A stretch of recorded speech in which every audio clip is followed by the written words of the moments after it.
update, your mid-morning update here around San Antonio. Temperatures are warming up. We're seeing numbers starting to rise into the 60s and 70s, and eventually we'll make our way all the way up to 80 degrees. Clear skies today should be another really nice day. Temperatures tonight will dip down into the 60s, but I will tell you, Wednesday morning will not be as chilly as it has been. We will, however, see some fog, I think. So this is the forecast around 4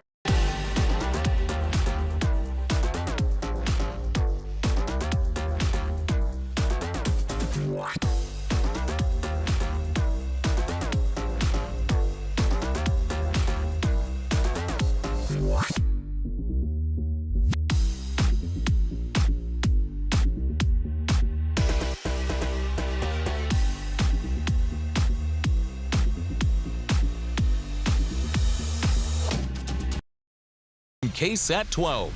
The news at noon starts right now. Today on the news at noon, 2 ways to save money on major purchases. The tips you need to know. Plus, what we're expecting today in court as the trial of 3 former police officers accused in the killing of Melissa Pettis continues. But first, today is the day where we learn the fate of a new Spurs arena and several state constitutional amendments. Polls are busy as voters wait in line to cast their ballots. Devin Karp is live at Bexar County Election Headquarters with a new update for us. Devin. Hey, good afternoon. According to the Bexar County Elections Administrator, Michelle Carew, around 23,000 people have already made their voices heard today for the votes. And so far, they've reported no problems at any of the polling sites, actually adding in some extra iPads for check-in at some of the busiest places to alleviate long wait times. So far, if you're still looking to vote, the busiest place you're going to find is going to be the Brook Hollow Branch Library. And if you're looking to still make your voice heard, the slowest place to vote right now is over at the Spicewood Park Elementary School. That's over on the south side. So let's think about those voter turnout numbers, by the way. That 23,000 number, there were already about 143,000 people who made their voices heard during the early voting period. When you combine those two numbers together, so far right now, we are sitting at a total turnout of just more than 13%. That's in the double digits, and that's actually a lot for an off-year election, according to the San Antonio Political Science Department. An off-year election is when there's not a presidential or midterm election supporting voters, bringing them into the polls with national issues that can often energize some of the people that might not want to make their voices heard or have the time for it anyways. So far right now, this number of turnout is higher than 9 of the last 10 off-year elections that we have had over here in Bexar County. Those are some of the numbers that we've got for right now. We should be getting another update from the Bexar County Elections Department over at 4 p.m. We're going to be streaming that online at KSAT.com. For now, I'll send it back to you all. Devin Karp, KSAT 12 News. All right, thank you, Devin. Well, if you are worried about getting to the polls, don't let that stop you from voting today. As part of VIA's Ride Via to Vote program, you can catch a bus, Via Link, or Via TransRide for free. So just show your Bexar County voter registration card when you board. So the goal is to make sure everyone has a way to cast their ballot. You can plan your trip using the Transit or the Via Go Mobile Plus app. And if you're looking for a place to vote, scan the QR code on your screen right now. It'll take you to a full list of places where you can cast your vote. You can also head to KSAT.com and look for this article on the homepage. And happening tonight, Myra Arthur and Ernie Zuniga will be hosting an election night live stream. This happens at 7 p.m. We're going to have those live results, reaction, and analysis for Props A and Props B, as well as some of the state amendments. So you can watch it tonight starting at 7 on KSAT Plus. And great weather for voting today. Nothing stopping you weather-wise from going to those polls. Temperatures are on their way up, climbing into the 70s right now under totally sunny skies. That's after a chilly morning. We got down to 50 degrees this morning in San Antonio. Let's go ahead and take a look at those temperatures locally.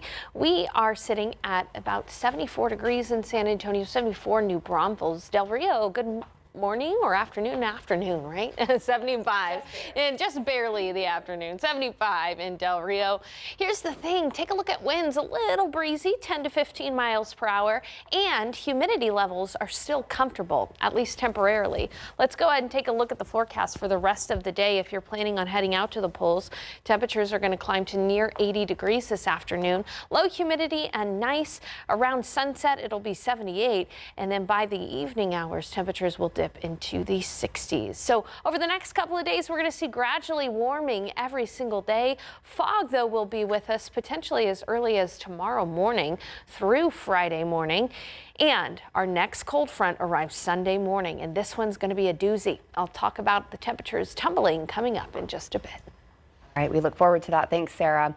Well, today will be day 17 of testimony in the trial of 3 former officers accused in the killing of Melissa Perez. Proceedings are expected to start up around 1:30 this afternoon. Yesterday in court, the defense called retired SAPD detective and sergeant Lisa Miller to the stand. Miller testified that she spoke with 3 other officers who were not charged in this case, but were at the scene and had their weapons drawn.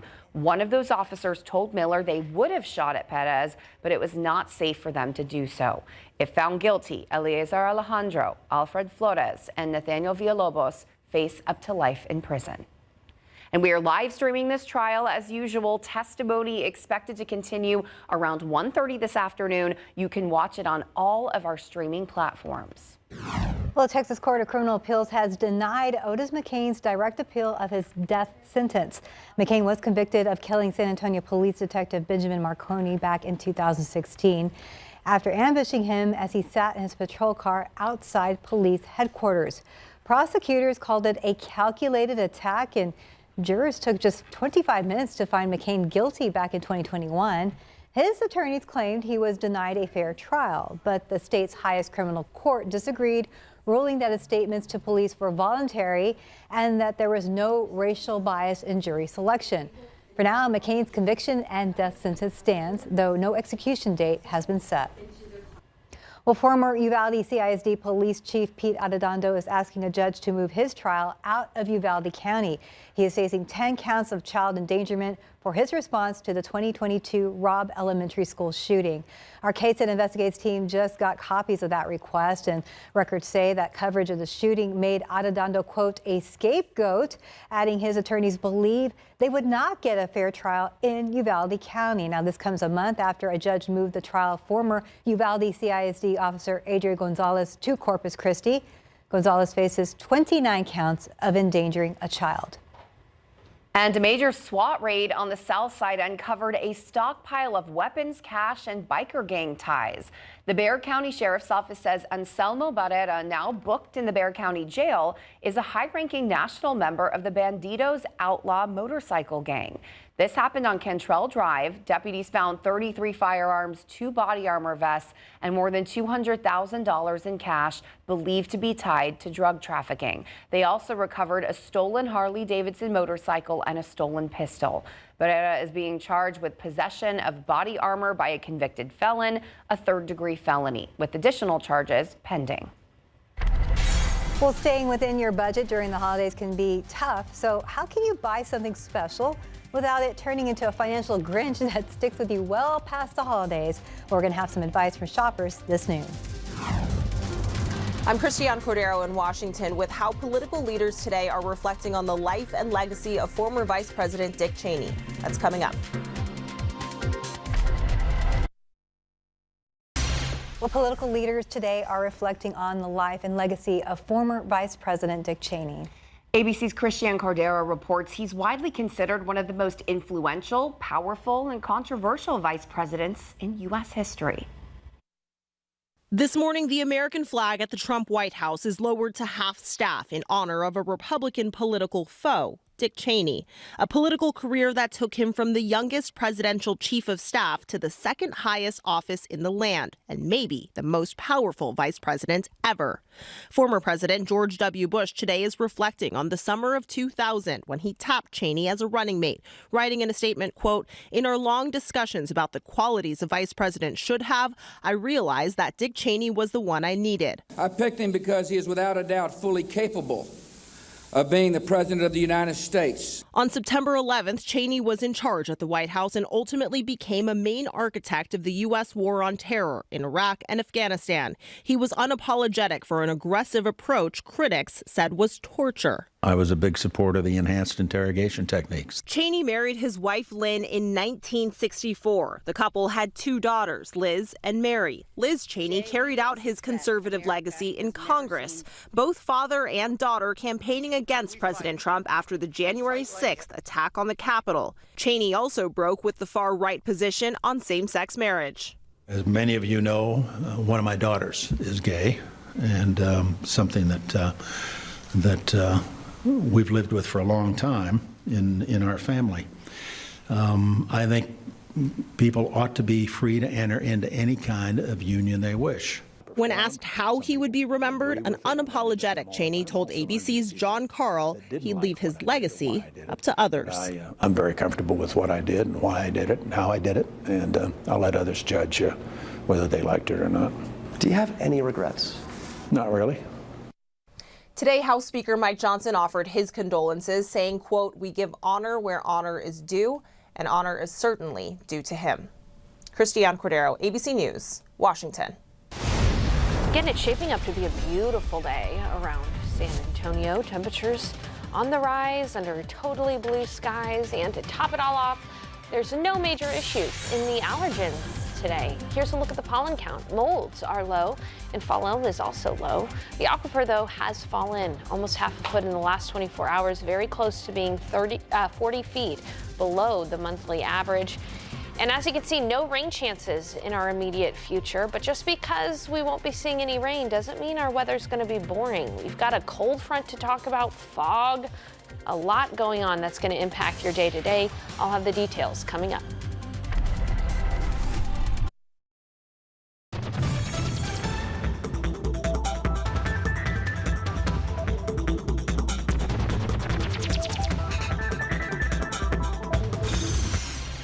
Well, it's that time of year when couples start thinking about proposals, but this year the cost of saying yes is climbing fast, from soaring gold prices to choosing the type of diamond. Patty Santos spoke with a jewelry expert here in town who breaks down what you need to know before you buy.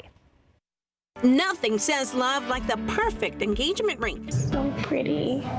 What's not romantic is thinking about tariffs, rising gold prices, and competition between lab-grown or natural diamond sellers. This is how we inspect, obviously, the stones. And Kelly Wade-Fry, a jewelry store owner and gemologist, says on average, couples can expect to pay in the range of $4,000 just for the engagement ring, with designer prices costing a lot more. To know where you are in your life and spend what you're comfortable with and buy something beautiful and that is significant to present, because, the intention when you're getting engaged is you're showing your sacrifice. Wade says showing that emotional investment is getting more sacrificial. When I started in the jewelry business, gold was $400 an ounce.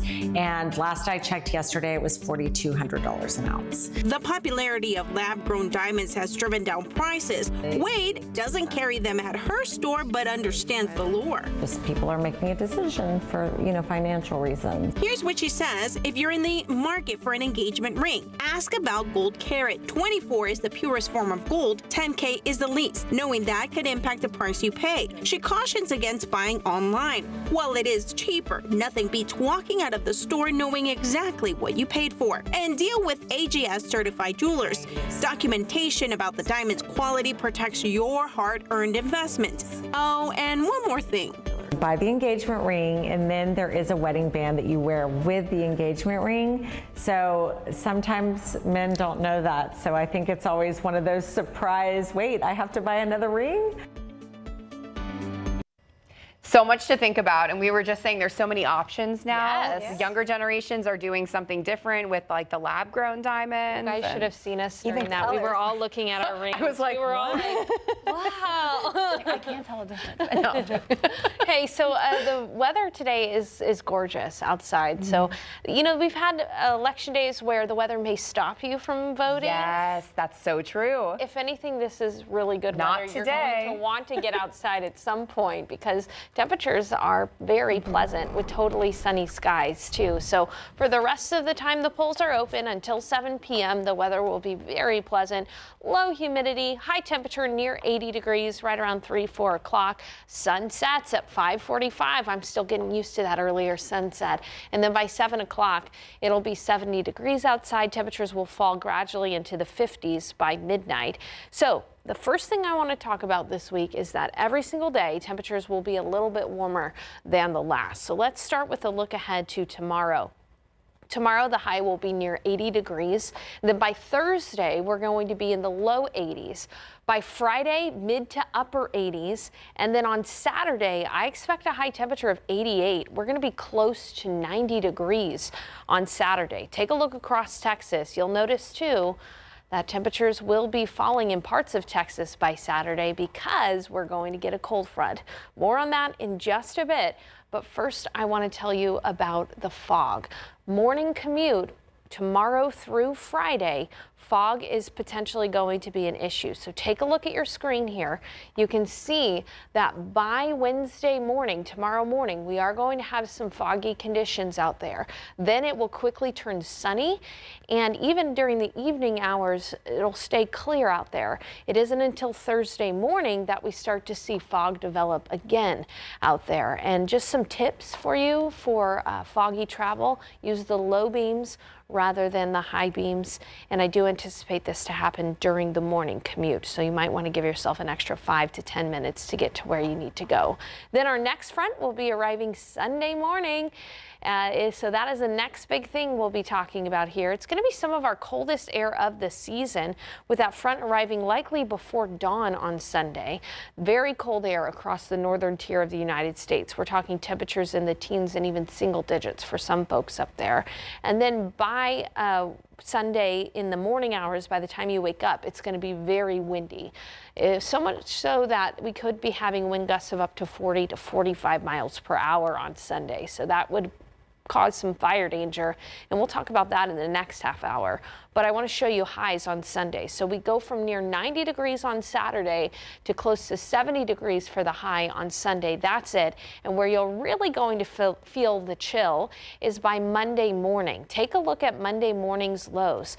We could be dipping into the 30s for the first time this season around San Antonio. Now, I do not anticipate a freeze on Monday morning, so we don't need to worry about that.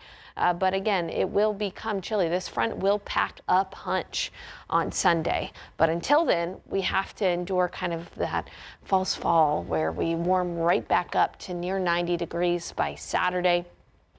With some morning fog again tomorrow, Thursday, and Friday. That front arrives before dawn on Sunday, making it very windy and a high of only 70 degrees on Sunday itself. And then by Monday and Tuesday morning, I think our morning lows dip into the 30s, afternoons in the 60s on Monday and Tuesday of next week. I'll be back to talk about the fire danger, though, with that front on Sunday in just a bit. Guys. It's a serious concern. Thanks so much, Sarah. Well, more than 1 in 4 shoppers may take on debt this gift buying season. That's according to a recent Bankrate survey. This noon, a look at some financial pitfalls to avoid and ways some shoppers are finding savings while still giving meaningful gifts.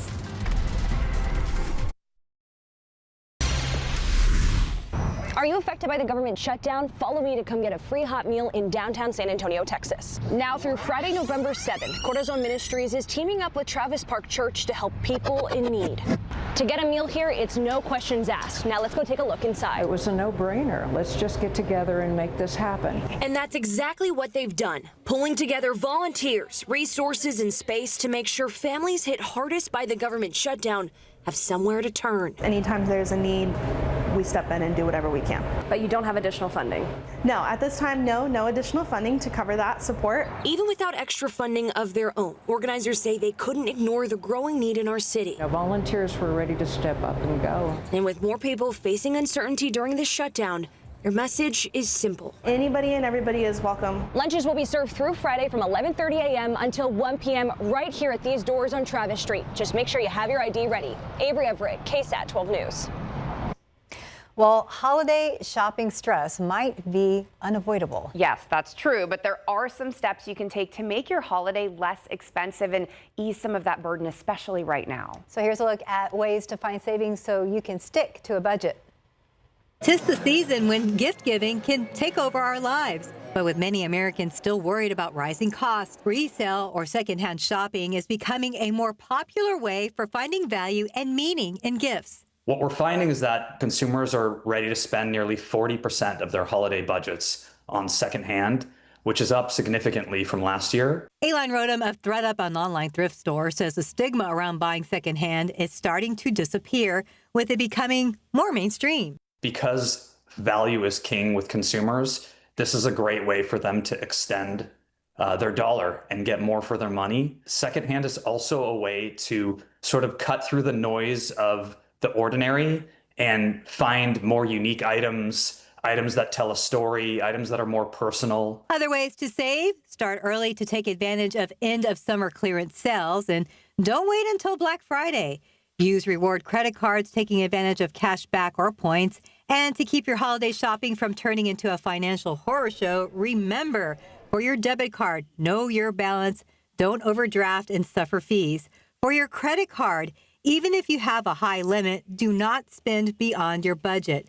And with buy now, pay later options, try not to use them for discretionary spending that can quickly add up. Very easy to forget, say, 2 out of the 20 small purchases with different payment due dates that you made from a few months ago. And once you have missed payments, they may get reported to the credit bureaus. And something else you can try out, try a budgeting app. Yeah, that's a really good point. They can paint a clear picture of your income and expenses. That way you know how much you have to spend on gifts before you buy them. That's true. Some banks and credit cards also have these features built into their own apps. I do use my bank's app a lot. Yeah, it can be helpful. It breaks it down into that graph, like that kind of circle, the graph. I love it. Yes. All right, Via's rideshare program can now serve more people. How the service, though, is expanding.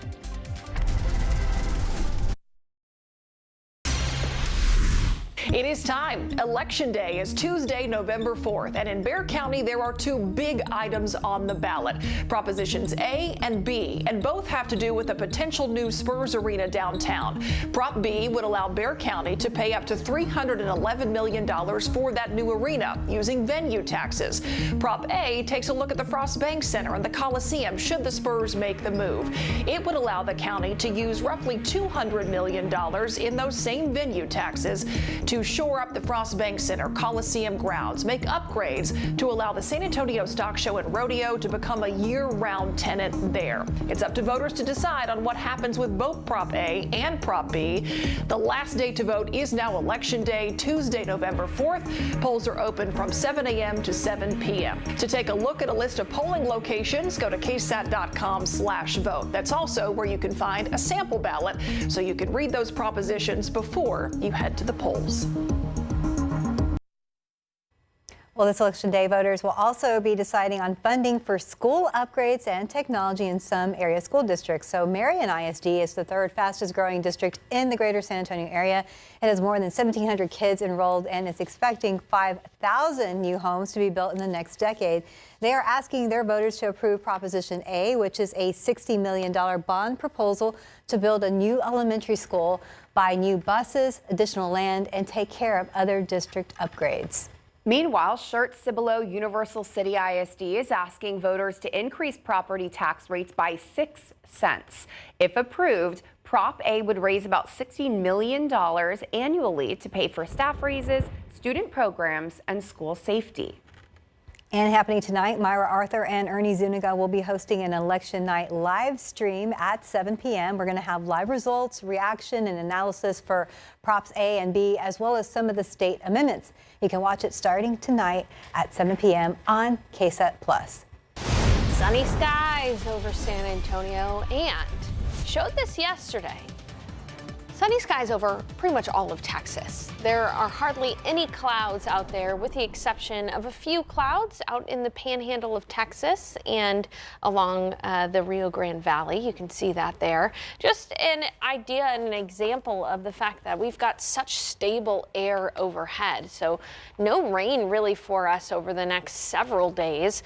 Generally, we're in the 70s around the Alamo City. 73 in Dallas, 75 in Del Rio, still in the 80s down near Brownsville and Corpus Christi. As we look at our high temperatures, this is the picture of fall in South Central Texas, okay? We're going to see a pretty significant warm up in the next couple of days. By Friday and Saturday, we'll be in the upper 80s, and then boom, a cool front arrives and allows for it to feel more like fall. By Monday of next week, our highs will be in the 60s, and if you think that's cool, wait till you see Monday morning's low temperatures. I'll have those details for you coming up in a bit. Thank you, Sarah. Well, next time that you're out driving, you may notice more of these vehicles around town. Yep, they are Via Link, which is Via's rideshare program. Via Link has now expanded to a 6th area. This one is within the southeast side near I-37 and 410. So our Estefania Jimenez spoke with a woman who says this service is going to make her commute to work a lot easier. Meet Sandra Alba. Our ride's here. Yes, ma'am. She graciously let me tag along as she tried Via Link for the first time. Now that the rideshare service is in her area, she plans to use it every day to get to her job at Mission Trail Baptist Hospital. Well, I work in the labor and delivery, postpartum area with the babies. Yes, I do. And I love my job. I'm dedicated to my job, and I'll do anything for my job. So dedicated, in fact, that you're wearing a mask right now. So dedicated that I'm wearing a mask right now because I can't afford to get sick. Usually, Sandra hops on a bus every morning, which drops her off at Brooks Transit Center. From there, she walks 20 minutes to get to the hospital, often in less than ideal conditions. No, I don't mind the heat, but the cold and when it's raining, it's kind of difficult. But now, once Sandra arrives at the transit center, a Via Link vehicle can be there waiting and take 4 minutes to bring her to her job. A simple service that Via President John Gary Herrera says has provided 1.7 million rides around Bexar County since launching in 2019. You're actually customizing your ride. You call it when you need it. It'll come relatively near you within 150 feet and doing all that within about a 10 to 15 minute wait time. Here's how you set up your ride. First, download the Via Link app and pick the area where you want to meet your driver. That's called the designated pickup point. Your driver meets you. It's that easy. It costs $1.30 per trip, and you can use your Via Pass. It's going to be exciting for me. And it's going to help me out a lot. And that's key for many people who don't have a car because they can't afford it, but need reliable transportation. For Sandra, Via Link is a perk that will make things easier. Do you think that you're going to use the Via Link to go anywhere else besides work? Yes, I am. I'm to the grocery and just when I need to go shopping for myself for clothes, you know, and Christmas shopping for my grandkids. That's what I'll be using. Via Link. How many grandkids do you have? I have a total of 9. You have 9 grandkids? 9 grandkids. Oh, you're a busy grandma. Estefania Jimenez, KSAT 12 News. Again, that rideshare costs $1.30, the same as riding the bus. Via's president says the public transportation company plans to keep expanding Via Link to different parts of town. Well, the Trump administration says it will partially fund the SNAP benefit program. However, it's not clear how that reduced amount will affect the close to 300,000 people in Bexar County who rely on those benefits. But we do know that a portion of those people are children. Food insecurity is one of the things that leaders discussed during the latest Bexar County Area School Safety and Mental Health Summit. Bexar County Judge Peter Sakai says especially now, all leaders need to work together to help kids succeed. I think everybody in this room needs to understand that we have to provide wraparound services. So we have to deal with food insecurity. We have to deal with housing insecurity. We got to deal with access to health care. More importantly, we need to make sure that our students have access to mental health services and support. Well, SAISD students were also at this event speaking with the leaders there. Well, banning flavored e-cigarettes might be having some unintended consequences, and they're not all good. This noon we have details on a new report.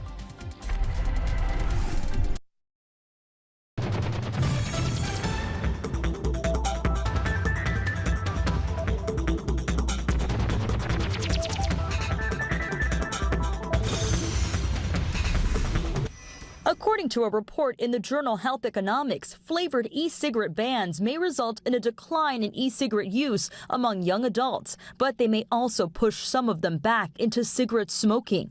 When the researchers looked at statewide flavored e-cigarette bans and their effects on different age groups, they found that the bans did not affect e-cigarette use in teens or young adults. But for those between the ages of 18 and 24, they did lead to an increase in traditional cigarette smoking. The CDC says that no tobacco products, including e-cigarettes, are safe. Cigarette smoking increases the risk of cancer and heart and lung disease, and e-cigarettes may also cause lung injury. The agency also says that it's never too late to quit smoking to improve your health. To start your quitting journey, call 1-800-QUIT-NOW or visit smokefree.gov to learn more. With this Medical Minute, I'm Melissa Don. All right, we are seeing sunny skies around San Antonio. Temperatures are already in the 70s. We'll warm up by another 5 degrees or so before the end of the day. Low humidity all day long, and the pollen count looks good. Molds are low. Fall elm is low as well. No major issues there. The aquifer is down almost half a foot in the last 24 hours, nearly 40 feet below that monthly average. In the coming days, temperatures will be warming each day gradually, but by tomorrow morning, we'll have some patchy fog, and morning fog could last through Friday. As for our next front, we have to wait until Sunday morning, but it will be a bit of a doozy. I'll have details on the big temperature drop coming our way in just a bit.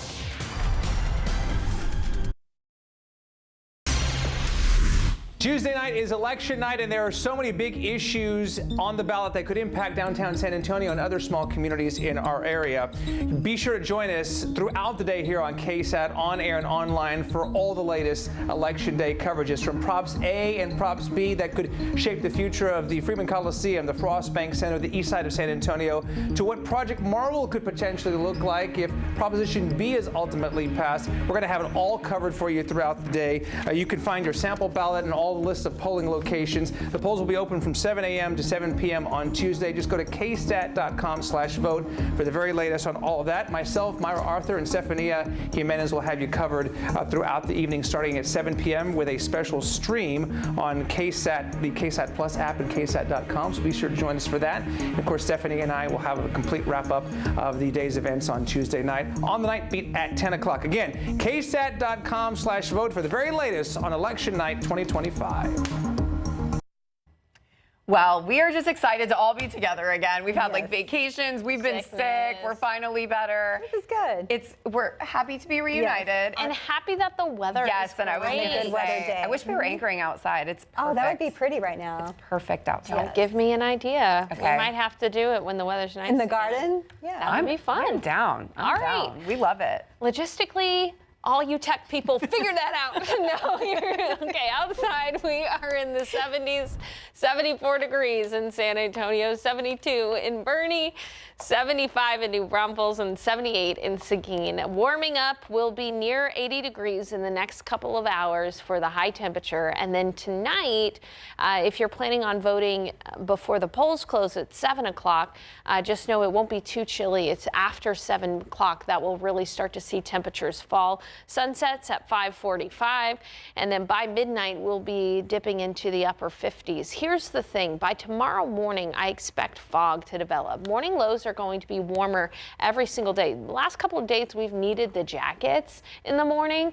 That is not going to be the case starting tomorrow. By Friday and into the weekend, our morning lows are going to be in the 60s. So we will not need those jackets in the mornings by Sunday, but don't put those jackets up, because take a look at morning lows. By Monday and Tuesday, we're likely going to dip into the upper 30s, all because of a fairly potent cold front on the way. It'll arrive on Sunday. So there's a lot to talk about in our forecast, even though the rain is out of the picture. First of all, even though it feels pleasant out there right now with dew points in the 50s, these dew points have already been on the rise. Humidity is already on the rise. You can't quite feel it yet, but by tomorrow morning, that Gulf moisture will be very noticeable, including on Thursday. So what does that mean for us? It means we're going to have some fog. So take a look at your screens. Foggy in the morning on tomorrow, and then we'll see plenty of sunshine. By Thursday morning, fog will be a little bit more robust. I think tomorrow morning, patchy fog, and Thursday morning, a bit more dense in spots before we see that fog dissipate. And then the next big thing to talk about is that stronger cold front. So as we look at the futurecast, by about Saturday afternoon, we're still going to be warm here in San Antonio, but the front will be moving through North Texas. And by sunrise on Sunday morning, that's when we'll see that front. The cold air will still be to the north by Sunday, but by Sunday afternoon, it will be very windy. And in fact, we could see wind gusts of up to 40 to 45 miles per hour on Sunday, especially in the morning. So not too windy until then, but when that front arrives on Sunday morning, gusts up to 40 to 45 miles per hour. That is strong, and fire danger is something we really have to consider on Sunday because we're going to be dry too. This front is not going to come with any rain. And just a reminder that we should be cautious anyway because there are burn bans all across South Central Texas, including Bexar County has a burn ban in effect. That burn ban stretches all the way up I-35, every single county there. So let's do our part to avoid creating and spreading grass fires. Try to avoid any kind of outdoor burning this weekend. So just to put everything together for you in the 7-day forecast, really I've included 8 days here in the forecast because I want to show you the big differences we'll be dealing with. By tomorrow morning, morning fog, high of 80. Morning fog on Thursday, high of 82. And by Friday, we'll still have some lingering morning fog, high of 86. Then Saturday is going to be a really warm day. I mean, we're going to be close to 90 degrees, close to a record for the heat on Saturday. But that front arrives before it can get too warm, and we'll see a windy day on Sunday. Really, Sunday is going to be all about the wind. Temperatures generally in the 60s, gusts up to 40 to 45 miles per hour. Then by the start of the work week next week, you're going to want the jackets in the 30s on Monday morning and on Tuesday morning, and highs will likely only be in the 60s. That's our strongest cold front yet as far as temperatures are concerned. So again, we'll continue to keep you posted. I wish I could say that there's rain in our forecast, but it's been hard for me to see anything over the next not only 7 days, but 14 days, guys. All right, thanks so much, Sarah. Well, we do have a breaking news update in the 2023 shooting deaths of Savannah Soto, Matthew Guerra, and their unborn child. Jury selection now begins tomorrow for Mierta Romanos, and she is the mother of Christopher Preciado, who's charged with capital murder in the victims' deaths. Romanos herself is accused of helping her son move the victims' bodies. If convicted, she faces up to 20 years in prison. A trial date for her husband, Ramon Preciado, who's also facing similar charges, has not been set yet. Christopher Preciado is set to go to trial February 2nd. Well, a chance to see ancient wonders up close. The new museum is attracting people from all over the world. The new exhibit that's on display for the very first time.